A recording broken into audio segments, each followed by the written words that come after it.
Hello and welcome back to this Thursday's deep dive episode of the Korean Beauty Show podcast. I'm your host, Lauren Lee, founder of K-beauty brand Jellyco and your guide to the world of Korean skincare, hair care, body care, and more. And on today's deep dive episode, we are going to be diving into exactly that. So this week's episode was actually a request episode that I received from one of our listeners, and she was wanting to know a little bit more about Korean body care products. So on today's episode, I'm going to go through in detail everything that you need to know about Korean body care. But first, I have a little bit of a correction to make, and that was in relation to Tuesday's episode. So on Tuesday's episode, I was discussing one of the YouTube videos of An In Suk, and I was referring to her as An In Sok. So I apologize for that. On her YouTube videos, she refers to herself simply as An Onni, and her handle for her Instagram is An Un, what looks like to be SUK, which in Korean is usually Sok. Her name is actually An In Suk, so I apologize for that. If you did listen to that and thought, that's not her name, you're correct. Her name is An In Suk, or An Onni, as she calls herself on YouTube. So just a little bit of a correction there. If you haven't listened to Tuesday's episode, I was discussing one of her recent YouTube videos where she was talking about whether the EWG, the Environmental Working Group, is actually setting back the progress of K-beauty with its rating system. So if you haven't already caught that episode, have a listen back to that if it sounds like something that you are interested in. But for today's deep dive episode, what I really wanted to discuss was our listener requested episode around Korean body care. So I think over the course of the show, I've definitely touched on products that can be used on the body. Obviously, everything from, foot creams and neck creams and things like that. But I've never really done a deep dive episode into it. And I think in general, Korean body care products do not get as much airtime as the face products. And I think there's a couple of reasons for that. The first big one that I can think of is that they're not as available overseas. And I think the main reason for that is that, obviously when we're talking about body products, they tend to be a lot bulkier, a lot heavier than face products, but they're also a lot less expensive. So it doesn't always make sense for people to sell them overseas. The other big thing is that there are generally a lot of options that are available already in local markets. Like if you think about the kind of body products that you're using, chances are it's just stuff that you can quickly pick up when you're doing your grocery shop or, wherever you pick up, daily, everyday items like that. I think people don't always put as much thought into the stuff that they're putting on their body. I mean, I think it's probably safe to say that in general, body products are just not as sexy as face products. I think people get really excited about new face products, but not as much when it comes to body products. And I think, speaking as someone that obviously I run a K-beauty store and I sell these products, I can tell you for a fact that body products just do not sell as well either.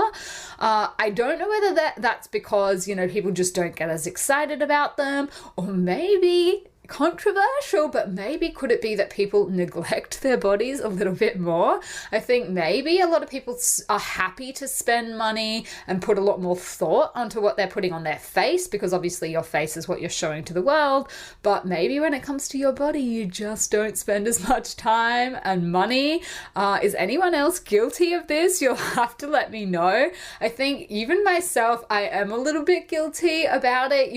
Obviously I have my body wash that I use in the shower, but even when it comes to things like body cream and lavering cream all over my face, I will be the first to admit, when it comes to body sunscreen, I'm very religious about that. But even me, I don't always apply body lotion, particularly in summer. I generally just tend to put my sunscreen on. I probably wouldn't even start using a body lotion until it really gets into the winter months, and I'm noticing that my skin needs a little bit extra texture. So I think I'm probably not alone there, but you'll have to let me know. But I'm going to run through all of that kind of stuff today, as well as, you know, what's popular and trending in Korea, and things like that. But I think really the starting point, or a very central part of body care in Korea, relates back to the Jjimjilbang.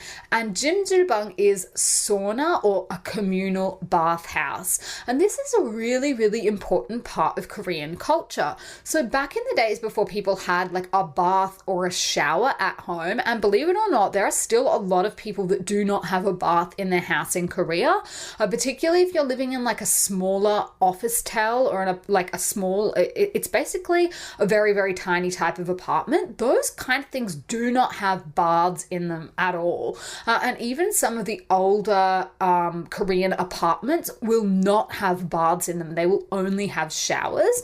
So people used to do their bathing, and a lot of people still do, at communal bathhouses. So even in the building I live in an apartment building that, you know, it's not super old. It's about 20 years old. And some people, we actually still have a communal bathhouse, a Jjimjilbang sauna, in our building. And a lot of people I live with, even though they have a bath and a shower at home, will still go down to the Jjimjilbang. And I'll see people in the lift carrying down their little caddy, like their bath caddy with all of their products in it, as they're heading down to the communal bathhouse.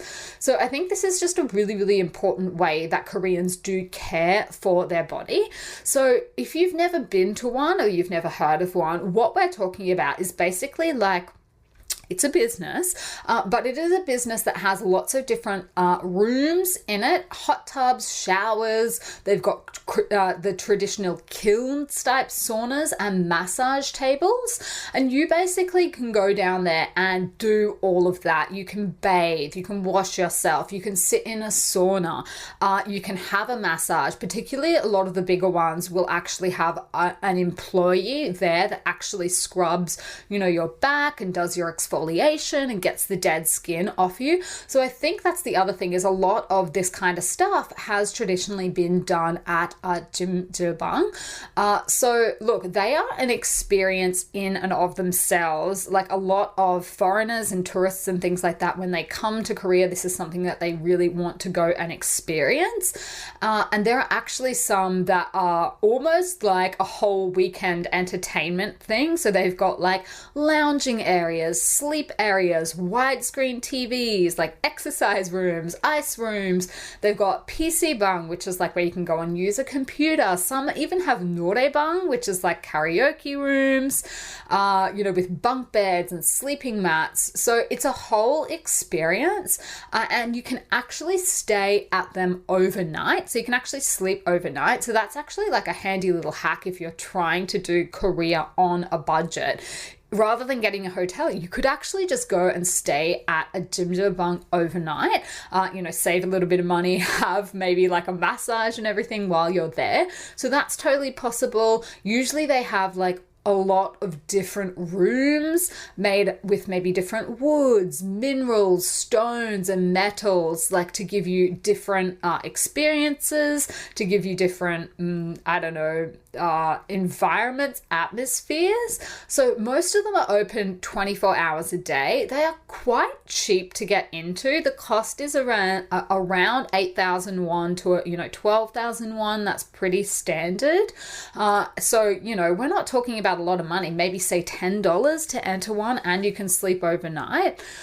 So when you go to Jjimjilbang, as you would imagine, there's like a whole culture around the public bath.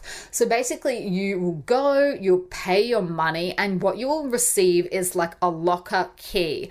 And then you'll go to your locker, put the key into the locker. And when you open it, there'll be like your own personal set of t-shirt and shorts that you can wear while you're at the Jjimjilbang. And you put your own personal belongings in there and sort of lock it. And usually the locker key will be on like a kind of chain that you can wear around your wrist. So basically basically you can go around and enjoy everything while your stuff is locked up. So this is like a really, really enjoyable way, I guess, to spend a day, maybe to spend overnight. And, you know, within then the Jjimjilbang, there's like a whole lot of things that you can buy. So one of the, if you've ever watched a K-drama, you will notice that people often go and eat like hard-boiled eggs at the Jjimjilbang. So these are like eggs that are slow cooked in the hottest sauna. So that's a really traditional thing to do. The other really traditional thing to do at Jjimjilbang is to eat shikhae, which is like a sweet rice drink. It's very, very nice, but quite sweet. So you definitely like need a little bit of salty as well to go with it. Some places also serve pat bingsu, which is like the sweet shaved ice with different toppings on it. So pat being a red bean, and then oftentimes they'll have other things like condensed milk, fruit syrup, maybe chopped fruit on them as well. And then you can also sometimes get miyeokguk, which is like seaweed soup. So lots of different things that you can eat there. And then obviously, like I mentioned, people usually will take their own toiletries down with them in like a little caddy so that you can use your own personal toiletries. But if you don't have yours, maybe because you're, you know, on holidays or whatnot, then a lot of places will actually have like a store inside where you can buy toiletries, like a shampoo and conditioner, body wash, loofah, maybe a toothbrush and toothpaste, hair ties and stuff like that. So it's a total experience. It's a full experience. I've never personally had the dead skin scrub done, but I've spoken to people that have, and it is a very rigorous and thorough scrub that you get, where they basically will scrub you down on a massage chair and get rid of all of your dead skin until you can like see it rolling off. So it's a total experience. Now, if you, I guess, are not a Korean speaker or maybe not as familiar with Korean bathhouse culture, then I would probably recommend going, if you're visiting Seoul, to one of the bigger ones, maybe one of the ones that have a lot more tourists that speak English potentially. So one of the really famous ones in Seoul is Dragon Hill in Yongsan. So that's really popular. In Busan, they have Spa Land, which is like huge. Apparently they have English speaking staff there. I think Spa Land may even be the biggest in Korea. Don't quote me on that, but there are some that are just a little bit more familiar with, I guess, foreigners. So I think any discussion on like Korean body care, you would be remiss not to mention spa house culture and sauna culture, because I think that's still a really, really big one and a big part of how, you know, people care for their bodies as well and their skin here. So that's probably a really important starting point. Now, when it comes to the actual products that people use on their bodies, like basically how long is a piece of string? Obviously, most of the Roadhouse brands in Korea do have a line of body products. So pretty much all of the, you know, Nature Republic, I'm trying to think who else, Skin Food, all of the Roadhouse brands are going to have body products that you can use. If you go into a store, maybe like a supermarket type of store, or, you know, one of the offline brick and mortar stores, you might be surprised that they actually have a lot of the same brands that you will see overseas as well. So one of the brands that's really popular here at the moment is Dr. Bronner's, which is obviously not Korean at all. QV is a popular one. Cetaphil, Aveeno, Gioma, which I believe is Italian. I'm seeing them more and more lately. Senka, which is, I also believe, Japanese. So lots of basically imported products that you will see on the shelves. They're the kind of things, like the kind of brands, I guess, that people are using. Obviously, as I mentioned, a lot of, you know, the K-beauty brands will make body products as well. So we have some products like that on the Style Story website. One of the products that we have is Some by Me's AHA, BHA, PHA Real Seeker 92% Cool Calming Soothing Gel. So try saying that fast 10 times. I don't even know how many words that product has in it. Anyway, it is basically a soothing gel that you can use on your body as well to relieve dryness, irritation, cool the skin down. Obviously, if we're talking about AHAs, BHAs, and PHAs, We're talking about sebum removal, removing dead skin, helping to smooth the texture of the skin. This one also has a triple hyaluronic acid in it to improve moisture to the skin. So I'll have a link to this product in our show notes. The other one that we've had on our website that is quite popular is Jjimjilbang by Kowloon Labs all-in-one black cleansing soap. And that one is actually for body, face, and hair. And so that's a really, really popular product for people that have acne prone skin, oily skin, combination skin. So those are the kind of products that you will, I guess, see on the market. Obviously, if we have like our, lotions and hydrators and stuff like that, we also have exfoliating products.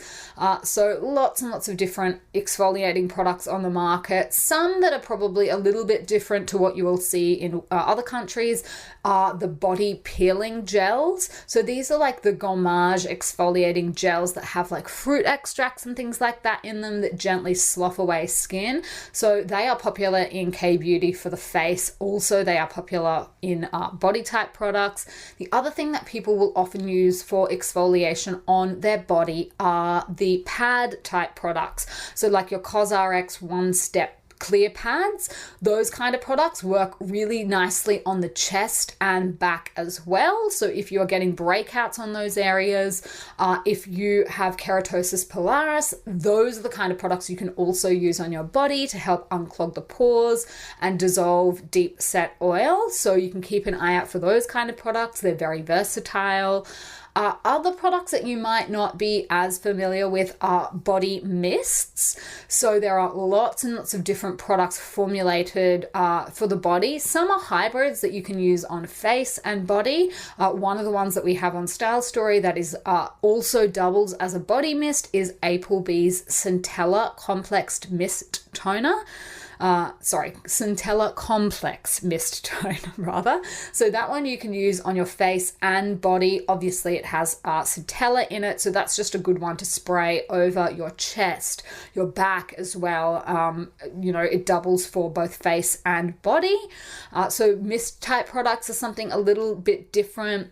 When it comes to foot care, now that's where we get a few different products I think that you will typically see. So I think usually certainly in Western beauty for foot care, we usually tend to use things like pumice stones and stuff like that to help buff away the dead skin. So K-beauty has a couple of different types of foot care things that you might not see in other places, and those include like the peeling type products, anything from like mask type products. Then we've actually got a product that works the same except that it is a foot cream, and that is Applebee's Intensive Moisture Healing Foot Cream. And basically this is a product that has 3 types of really powerful acids: glycolic acid, lactic acid, and salicylic acid, and those go to work on the dead skin on your feet to basically slough it away and reveal the baby soft stuff that's hiding underneath. And those kind of products, they can be applied to your knees, your feet, any part of the body where you're getting dry, stubborn, dead skin and flakiness. And as you would expect, because the kind of dead skin that we get on our feet is a lot more stubborn and hard than on our faces, these kind of products are formulated more for the body. I would not recommend using them on your face just because they're probably going to be too strong. They are formulated for the body. The other type of product that has been on the market for a couple of years are the patches that you can apply to your feet that the brands claim remove toxins from the feet. Now, I went through a really big stage of using these products because I found it like a bit cool. You basically put them on your feet, and then when you wake up in the morning, you peel it off and you'll notice that the pad has changed color, and that's supposed to be like the toxins being removed from your body. Now, I have not looked into the science around these in much detail at all, but suffice to say I have my doubts that they're actually removing toxins in like the traditional sense from your body like that. But those products have been popular on the market for a while. So you will see them in the offline stores if you're shopping around. They're not unique to K-Beauty. I'm pretty sure that they make a similar product in India as well, and in other countries in Southeast Asia. So some of you might be more familiar with them than others. But yeah, those are the foot patches that you sort of apply. They stick onto your feet overnight while you're sleeping, and then you pull them off in the morning. They are another product that you will see on the market here. Obviously, when it comes to hand care, that Koreans use, hand creams like you would expect, like we use everywhere else. So, we recently added Dr. Jart's Ceramide hand cream, the supersized version, onto the Style Story website. That's just, a really nice hand cream with ceramides, that you would use on your hands. The other type of products that you may not be as familiar with are the masks. So these are basically just little masks that you slot over all of the fingers on your hand, and they provide intensive care for your hands as well. So that's just another type of mask type product. There are obviously foot masks as well. There are face masks. There are hand masks on the market as well. So I think if you are looking for, other type of, hydrating body products, the big brands that I think are really popular in the Korean market are ones like Ilion, Happy Bath, On the Body. They're all, really good basic skincare products. Do I think you need to, get on a website and buy them and have them shipped to your country? No, I don't think that they're that revolutionary that it is worth paying for like international shipping or anything like that to get a hold of products like that. I think they perform pretty much the same as the products that will be around in your home market. Like, that's just my opinion, but I just think, if you're just looking for like a body moisturizer, then yes, they hydrate your body and everything like that, but I don't know that they're that revolutionary that you need to go out specifically and buy them. The other kind of products that are really, really popular in K-Beauty for body care are the aloe gels. So these are really, really popular and have been for ages. Basically, aloe is really soothing, and it's particularly good for people that have seen a little too much sun. We've got Innisfree's Aloe Revital Soothing Gel, a giant 300ml size, on our website. You could use that one on your face as well. Aloe is obviously a really, really popular product for people to use in summer and for skin cooling and things like that. So look, there are a lot of different products on the body market in K-Beauty. I don't know that all of them are so different, so revolutionary compared to other things that are in the local market. Obviously, there are some different categories of products that we just don't see as much. I think like the mists, probably the masks, the peeling creams, those kind of things you might not be able to get your hands on as easily. But when it comes to a lot of the, the soaps, the lotions, the hydrating stuff, obviously if there's a formula that you really like, then that's one thing. But I think, you'll probably get similar results from a lot of the products that you can pick up at your local grocery store. Maybe that's a controversial opinion. I just, I haven't noticed that much of a difference. I have already admitted that I'm not the biggest into body care. I'm pretty pared down in terms of when it comes to putting stuff on my body. I think my most the one thing that I will never skip is obviously sunscreen, particularly in summer. I always make sure that I use a body sunscreen. But apart from that, I'm not I don't get as excited about body products. I don't know whether that's just me. I have a sneaking suspicion that that is a lot of other people as well. So there are lots of different products on the market. Some are definitely worth trying. But I think that in general, a lot of the types of products that you will use on your face, that you will actually be able to incorporate into your body routine as well. Things like the pad type products. If you're already using, the pads on your face, then you might have a lot of luck using them on your chest, your back, your arms as well. Same thing with the mist type products. I think you can use a lot of them as well. When it comes to your eye cream products, I know we've spoken on the show before about the kinds of products that also work really well for neck and decolletage.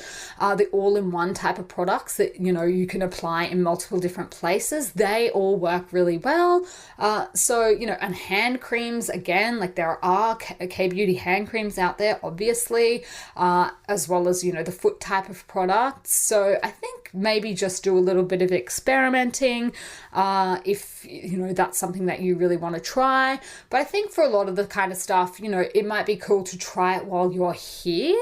If you, happen to come to Korea, if you're planning a holiday or something like that. But I don't know that I would spend a whole heap of money. The other thing is they're super bulky and heavy, which, maybe not the best for carbon footprints, particularly if we're talking about, like 400, 500 mil type of product. That's something else maybe to keep into consideration as well is, if you're having these kind of things air freighted over to you, is there something similar on the local market maybe that you can get your hands on? That's a question, I guess, to consider as well, just to, I guess, bring all the different considerations into it. So look, in general, lots and lots of different products on the market, but also a lot of the same. And I think probably the biggest distinction between Korean beauty and Western beauty when it comes to body care that I can think of off the top of my head would be Jjimjilbang and sauna culture. I think that is the biggest differentiation. I know that there are some European cultures and European places where people also do have this culture, but certainly, bathhouse culture is not a thing where I come from in Australia. I'm not aware that it's a thing in the States. I don't know, Canadians, you'll have to let me know. Do you guys have a bath culture? I'm not 100% sure.